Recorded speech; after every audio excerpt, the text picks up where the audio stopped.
this an international course in the diplomacy curriculum based on our African and Ugandan experience. So for other countries, you'll be surprised that other countries will soon hear about this course and will send their students to other countries to do this particular course in order to make them fully accomplished diplomats. If you talk about Uganda experience, then how can you compare Uganda experience in relation to academia's contribution to the Uganda's image internationally? Well, I always complain that there is a need for investment in the academia in Uganda, so that Uganda's role in the different aspects of diplomacy, or our role in shaping issues in Africa and issues in the region, and even issues the international dynamics. Uganda's role should be properly filed, written, and made into records that others can read. But unfortunately, our institutions are not fully funded or do not have the kind of finance to do the research and therefore make preparations or reports and files and make books on what Uganda has done over the years in the liberation and freedom of Africa, and also influencing how decisions are taken today in the AU based on Uganda's experience. What has been the loophole now without some kind of force?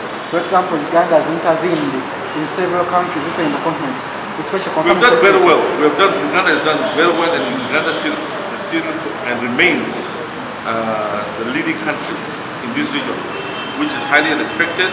It's the number one country to reach out when it comes to the issue of resolving regional politics, regional conflicts. For example, the situation in Sudan. President Museveni is visited almost every day by people from other countries. The region, the situation in the DRC.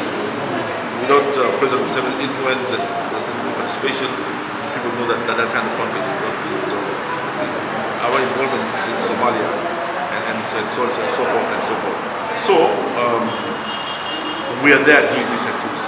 We are on top of everything. However, it is not properly recorded and inputted for future students to read.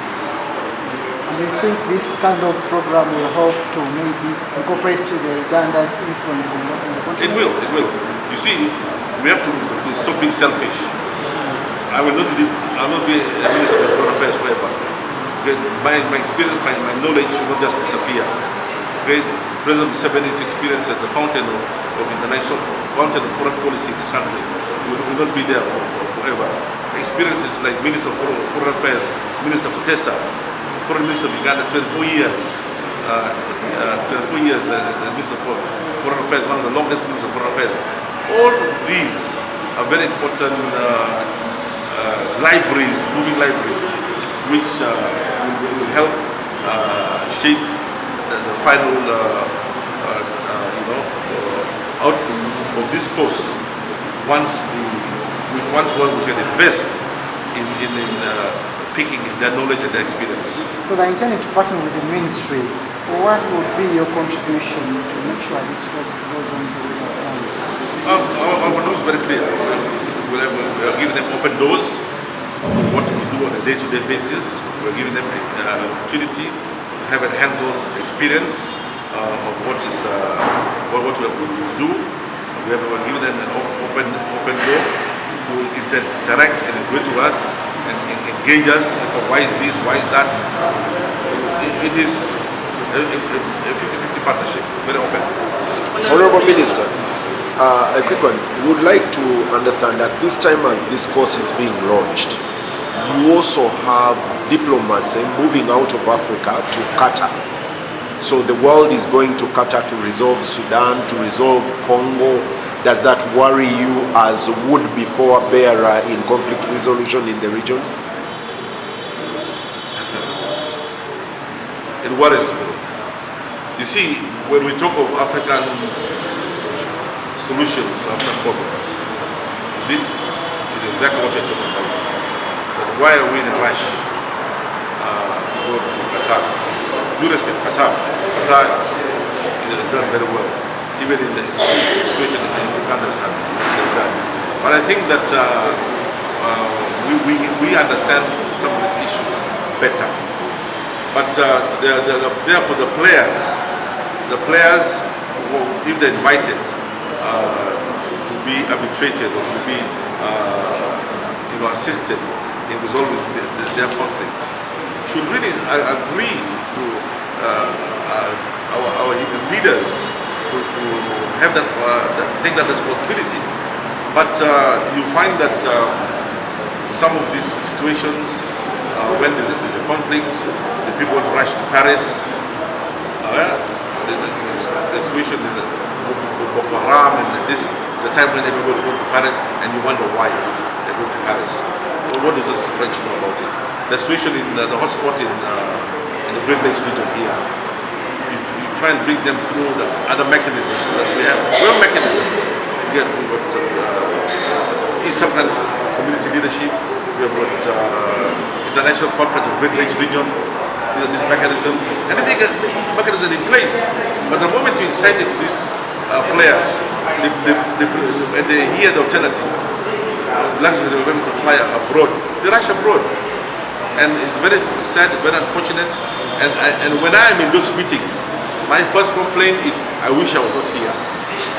Honorable, I'm known to sit. That is my first statement. Whenever I'm abroad, I said, I wish I was not here. And I explained to the meeting why I wish Uganda was not here. But we are being here because of no choice. Honorable, isn't it an indictment to leaders in the region that you have failed to whip each other and you need Paris, Qatar, the USA to bring you to table? It is not. It's not the failure of leaders. In a way, it's a failure of leaders, but not all leaders. It is a hang-up by some leaders who still feel that some of these issues cannot be resolved by the indigenous African leaders. But in the case of Uganda, our position has always been very clear, absolutely unresolved clear, that we cannot accept the nonsense of in the 2026 our issues being addressed and handled by players who are former colonial masters or other international players who do not understand the genesis and the history of some of these conflicts about. Some of these conflicts, unless you understand, there was let me tell you, there was a Under Secretary General for the United Nations who was an Irish, and she was an Irish lady, Under Secretary of State for the Great Lakes. And I remember the first meeting with President Museveni. President Museveni welcomed her and everything else, and the question was the pronunciation of Rwandese names. She could not pronounce these Rwandese names. So if you cannot understand what the difference between this is Rwanda, Rwanda, then how do you talk to them? And I remember President saying, if you cannot pronounce the name itself, or understand what the name of the name is, then how we can negotiate? And within 2 years, the person did not last in that position. So you're right. These foreign elements cannot deal with our issues, and we continue calling for African problems, African solutions, African problems. Gentlemen, I want to take the minister away.